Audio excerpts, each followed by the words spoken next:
आज बनवूयात अगदी झटपट होणारी अशी शेवग्याची शेंग। त्यासाठी शेंगा व्यवस्थित कट करून घ्यायच्या। त्यावरचं अगदी थोडं थोडं असं साल काढून घ्यायचं। पाण्यामध्ये शेंगा स्वच्छ धुवून घ्यायच्या। एका खलबत्त्यामध्ये सुकं खोबरं घ्यायचं।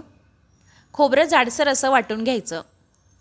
खोबरं वाटून झालं की त्यामध्येच आपल्याला थोडासा लसूण टाकून ते देखील वाटून घ्यायचं आहे। एका कढईमध्ये तेल टाकायचं, मोहरी, जिरे आणि कढीपत्ता टाकायचा। हे सर्व तडतडलं की वाटलेलं खोबरं त्यामध्ये टाकायचं आणि खोबरं लालसर होईपर्यंत परतून घ्यायचं। खोबरं लालसर झालं की त्यामध्ये अर्धा चमचा हळद टाकायची आणि सुके मसाले टाकायचे। तेल सुटेपर्यंत मसाले परतून घ्यायचे। एक कट केलेला टोमॅटो यामध्ये टाकायचा आणि टोमॅटो मऊ होईपर्यंत परतून घ्यायचा। चवीप्रमाणे मीठ टाकून घ्यायचं। मिक्स करून घेऊयात। अगदी थोडंसं पाणी टाकायचं। परत एकदा मिक्स करून घ्यायचं आणि कट केलेल्या शेवग्याच्या शेंगा यामध्ये टाकायच्या।